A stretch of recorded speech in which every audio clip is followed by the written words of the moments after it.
വയനാട്ടിലെ ദുരിതാശ്വാസ പുനർനിർമ്മാണ പ്രക്രിയയെക്കുറിച്ച് ഞങ്ങൾ കഴിഞ്ഞ ദിവസം വീഡിയോയിൽ പറഞ്ഞ കാര്യങ്ങൾക്ക് കുറച്ചുകൂടി കൂടുതൽ കാര്യങ്ങൾ പറയേണ്ടി വരുന്നു എന്ന് തോന്നുന്നു. കാരണം ചില പ്രേക്ഷകരൊക്കെ ഇപ്പോഴും അതിനെപ്പറ്റി സംശയങ്ങൾ, കേരളം ധൂർത്തടിക്കുന്നു എന്നൊക്കെ പറയുമ്പോൾ നമ്മുടെ മുഖ്യധാരാ മാധ്യമങ്ങൾ പറയുന്ന നുണ എത്രമാത്രം നമ്മുടെ പ്രേക്ഷകർ, ഈ ചാനലുകൾ കാണുന്ന പ്രേക്ഷകർ, ന്യൂസ് ചാനലുകൾ കാണുന്നവർ, അതേപോലെ പത്രം വായിക്കുന്നവർ, മുഖ്യധാര പത്രങ്ങൾ വായിക്കുന്നവർ ഒക്കെ എത്രമാത്രം തെറ്റിദ്ധരിപ്പിക്കപ്പെടുന്നു എന്നുള്ളത് നമ്മൾ വളരെ ഗൗരവത്തോടെ കാണണം.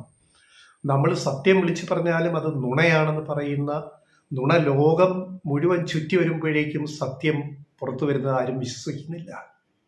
അതാണ് സത്യാനന്തര കാലത്തിൻ്റെ പ്രശ്നം. പോസ്റ്റ് ട്രൂത്ത് എന്ന് പറയുന്ന ആ ഒരു തിയറി, അതായത് നുണകളിങ്ങനെ കെട്ടഴിച്ചു വിടുമ്പോൾ നുണയേത് സത്യമേത് എന്ന് തിരിച്ചറിയാനാവാത്ത ഒരു കൺഫ്യൂഷൻ, ഒരവസ്ഥ, മാനസികാവസ്ഥയിലേക്ക് ജനങ്ങൾ പോയി പോവുകയാണ്. ചാനൽ കാണുന്നവരും, ന്യൂസ് ചാനൽ കാണുന്നവരും, പത്രം വായിക്കുന്നവരും, ചില ഓൺലൈൻ മാധ്യമങ്ങൾ കാണുന്നവരും.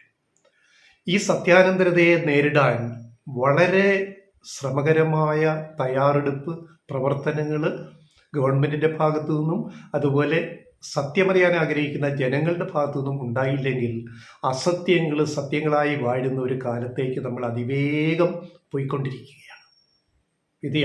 ഇത് യാഥാർത്ഥ്യമല്ല, നമ്മൾ കാണുന്ന ഒരു ഇല്യൂഷനാണ്. മാധ്യമങ്ങൾ ഇവിടുത്തെ ഇടതുപക്ഷ സർക്കാരിനെ നാണം കെടുത്താൻ ഏതെല്ലാം അവനാഴിയിലെ ആയുധങ്ങൾ എടുത്ത് പ്രയോഗിക്കുക അതെല്ലാം പ്രയോഗിച്ചു കഴിഞ്ഞ് ഇപ്പം നുണ തന്നെ കെട്ടഴിച്ചു വിടുന്ന അവസ്ഥയിലേക്ക് കാര്യങ്ങൾ പോയി. മാതൃഭൂമിയും മനോരമയും ഏഷ്യാനെറ്റും അടക്കം ചെയ്യുന്ന ഈ ദുഷ്പ്രവൃത്തി മാധ്യമ പ്രവർത്തനമല്ല എന്ന് ഞങ്ങൾ കഴിഞ്ഞ ദിവസം സൂചിപ്പിച്ചു.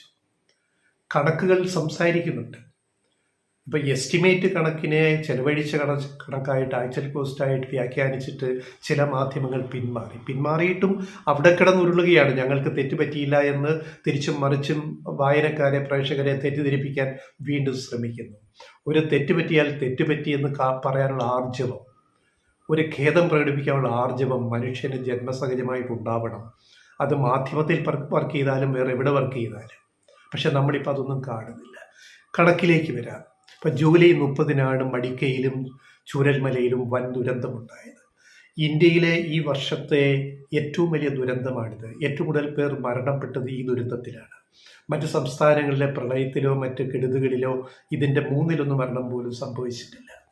ഇതുവരെയുള്ള രേഖകൾ പ്രകാരം, കണ്ടെടുത്ത മൃതദേഹ അവശിഷ്ടങ്ങൾ ഉൾപ്പെടെ പ്രകാരം 403 പേരാണ് വയനാട്ടിൽ മരിച്ചത്. മടിക്കയിലും ചൂരൽമലയിലുമായിട്ട് 403 പേർ ഇതുവരെ സ്ഥിരീകരിച്ചത്. ഇനിയും കാണാതായവർക്ക് വേണ്ടി ഇനിയും തെരച്ചിലുകൾ ഇപ്പോഴും നടന്നുകൊണ്ടിരിക്കുകയാണെന്ന് നമ്മൾ ഓർക്കുക. അതേസമയം ഇപ്പം ഈ ദുരന്തം ഉണ്ടായിട്ട് ഇന്ന് 51 ദിവസം പിന്നിടുന്നു. ദുരന്തമുണ്ടായി 2 ആഴ്ചയ്ക്കുള്ളിൽ പ്രധാനമന്ത്രി വന്നു, കേന്ദ്ര ഉദ്യോഗസ്ഥ സംഘം വന്നു. അടുത്തടുത്ത ദിവസങ്ങളിൽ കേരളം നിവേദനം കൊടുത്തു, രേഖാമൂലം കൊടുത്തു. ഉടനെ സഹായങ്ങൾ ഡൽഹിയിൽ ചെന്നിട്ട് പ്രഖ്യാപിക്കുമെന്ന് പറഞ്ഞ പ്രധാനമന്ത്രി നരേന്ദ്രമോദി തിരിച്ച് ഡൽഹിയിൽ പോയിട്ട് ഇപ്പോൾ എത്ര ദിവസം കഴിയുന്നു? ഇതിന് ശേഷം പ്രളയമുണ്ടായ ആന്ധ്രയിലും തെലങ്കാനയിലും കൊടുത്ത കണക്ക് ഞങ്ങൾ സൂചിപ്പിച്ചിരുന്നു.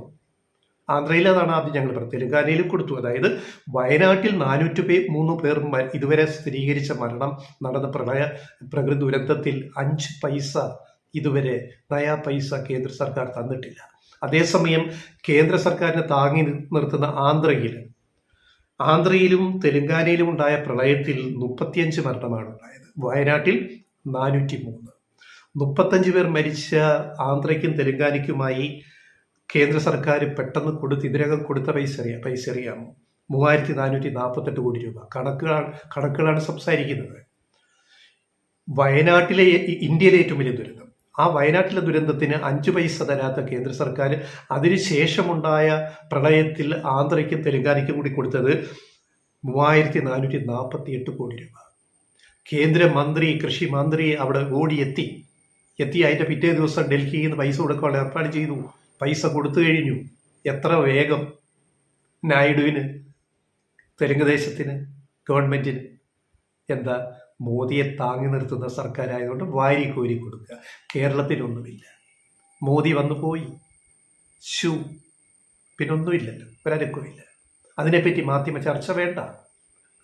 ഇത്രയും വലിയ ദുരന്തമുണ്ടായിട്ട് ഇത്രയും 50 ദിവസങ്ങൾ പിന്നിട്ട് 51 ദിവസമായിട്ടും കേന്ദ്ര സർക്കാർ ഒരു പൈസ പോലും തരാത്തതിനെ കുറിച്ച്, കേരളം നിവേദനം കൊടുത്തിട്ട് പോലും തരാത്തതിനെ കുറിച്ച് ഇവിടുത്തെ മാധ്യമ ചർച്ച എന്താ ഉണ്ടാവാത്തത്?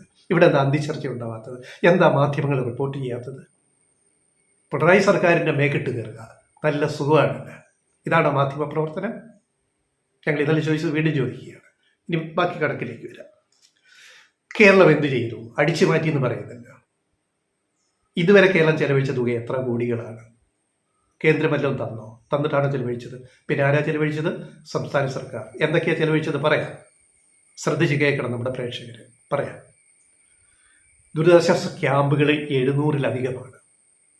700-ലധികം ദുരിതാശ്വാസ ക്യാമ്പുകൾ. ഇവിടെ കുടുംബങ്ങൾ താൽക്കാലിക താമസം. അവിടുന്ന് ക്യാമ്പിൽ നിന്ന് അവരെ താൽക്കാലിക പുനരധിവാസത്തിന് മാറി താമസിപ്പിച്ച 700-ലധികം കുടുംബങ്ങളെ 26-ാം ദിവസം അവരെ മാറ്റിപ്പാർപ്പിച്ചു. താൽക്കാലിക ഷെൽട്ടറിലേക്ക് മാറ്റിപ്പാർപ്പിച്ചു. അതിനെന്താ എത്രയാ ചെലവ്? എത്ര ആയി കാണും? അതാരാ വഹിച്ചത്? 2. മരണമടഞ്ഞവരുടെ ആശ്രിതർക്ക് 403 പേർ മരിച്ചെന്ന് ഓൾറെഡി റെക്കോർഡ് രേഖ. മരണമടഞ്ഞവരുടെ ആശ്രിതർക്ക് 6 ലക്ഷം രൂപ വീതം കൊടുത്തു കഴിഞ്ഞു. 6 ലക്ഷം രൂപ വീതം കൊടുത്തു കഴിഞ്ഞു. അതെത്രയായി? 6 ലക്ഷം ഇൻറ്റു 403 ഗുണിച്ച് കരിച്ച് നോക്കുക നമ്മൾ എത്ര കോടിയായി. ഇനി പുനരധിവാസ വാടക, താൽക്കാലിക വീട്ടിലേക്ക് ക്യാമ്പിൽ നിന്ന് മാറി താമസിച്ചവർക്ക് വാടക, അത് എത്ര കൂടിയാലും കുറഞ്ഞാലും 6000 രൂപ പ്രതിമാസം ഈ 2 മാസമായിട്ട് സർക്കാർ കൊടുത്തുകൊണ്ടിരിക്കുക. കേരള സർക്കാർ പ്രതിമാസ വാടക 6000 രൂപ. അത് 4000 രൂപയുടെ വീടാണ് നിങ്ങൾ എടുത്തത്, 3000-ൻ്റെ ആണോന്നും ചോദ്യമൊന്നുമില്ല. 6000 രൂപ അതിന് കൊടുക്കുകയാണ്. മനുഷ്യത്വമാണത് ഒരു സർക്കാർ കാണിക്കുന്നത്. ഇനി ഇതുകൂടാതെ ദൈനംദിന ചെലവിന് 2 പ്രായപൂർത്തിയായിട്ടുള്ളൊരു വീട്ടിൽ അച്ഛനും അമ്മയും അല്ലെ കുട്ടികളുള്ളൊരു വീട്ടിൽ ദൈനംദിന ചെലവിന് ഉപ്പ്, മുളക്, പിന്നെ പഞ്ചാര, അങ്ങനെ ഓരോന്നിന് വീട്ടിലെ ചെലവിന് 600 രൂപയാണ് കൊടുത്തുകൊണ്ടിരിക്കുന്നത്. 600 രൂപ ദൈനംദിന ചെലവിന്. ആലോചിക്കണം. ഇനി താൽക്കാലിക വീടുകളിലേക്ക് മാറിയവർക്ക് ഒറ്റത്തവണ സംഭാവനയായിട്ട് 10,000 രൂപ വേറെ കൊടുത്തിരിക്കുന്നു. ഈ കണക്കൊന്നും പെടാതെ 10,000 രൂപ വീതം വേറെ കുടുംബങ്ങൾക്ക് കൊടുത്തിരിക്കുന്നു. ഒറ്റ മാറി താമസിച്ചവർക്ക് ഒറ്റത്തവണ കൊടുക്കുന്ന സഹായമായിട്ട്.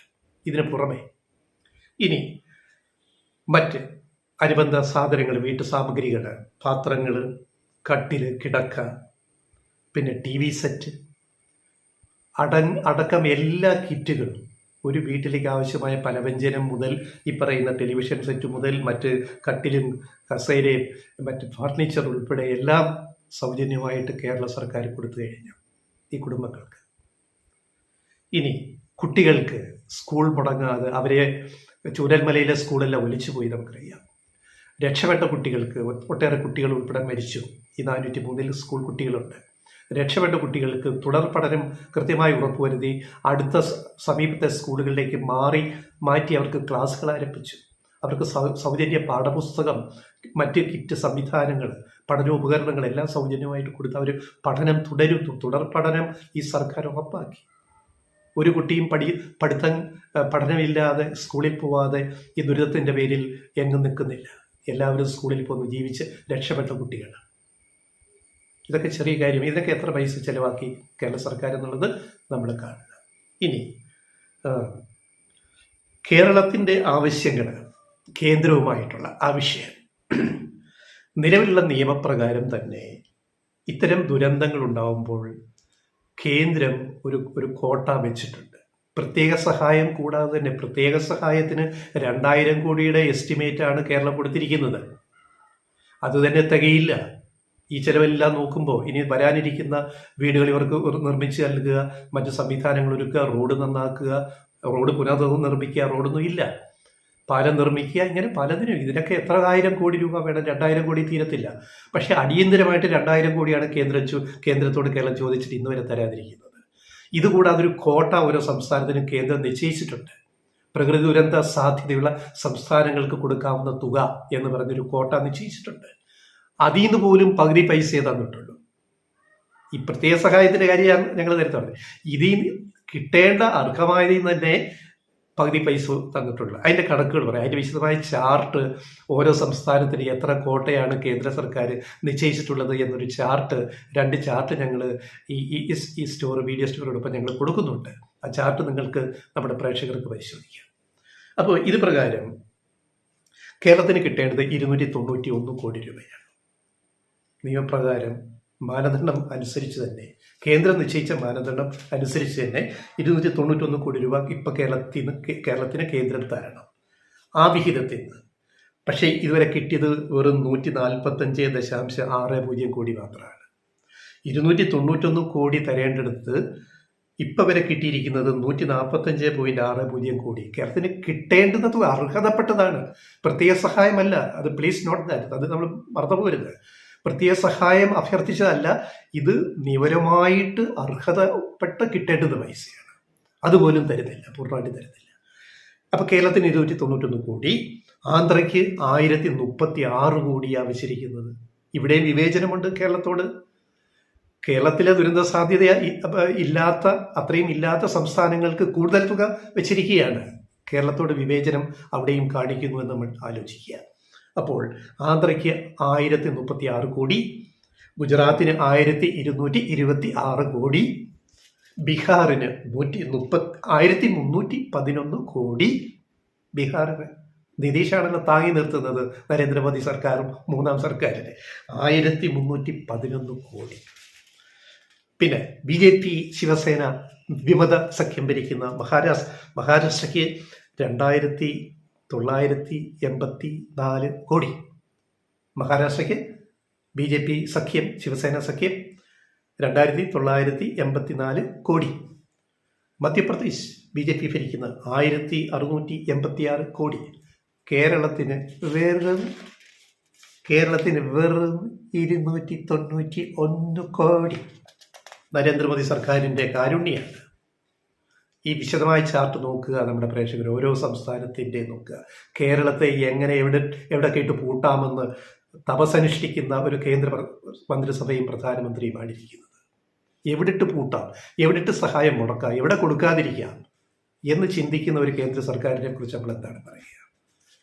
അപ്പോൾ ഈ പ്രേക്ഷകർക്ക് സംശയങ്ങൾ കൂടുകയാണ് സത്യാനന്തര കാലത്ത്, നുണകൾ സത്യമായിട്ട് അവതരിക്കുന്ന കാലത്ത്. അതുകൊണ്ടാണ് ഞങ്ങൾ ഈ കണക്കുകൾ ഇത്രയും വീണ്ടും, ഇന്നലെ പറഞ്ഞ കണക്കുകളല്ല, അതിൻ്റെ ഒരു തുടർച്ചയായിട്ട് ഇത്തരം കുറേ കണക്കുകൾ കൂടി ഞങ്ങൾക്ക് പറയേണ്ടി വരുന്നത്.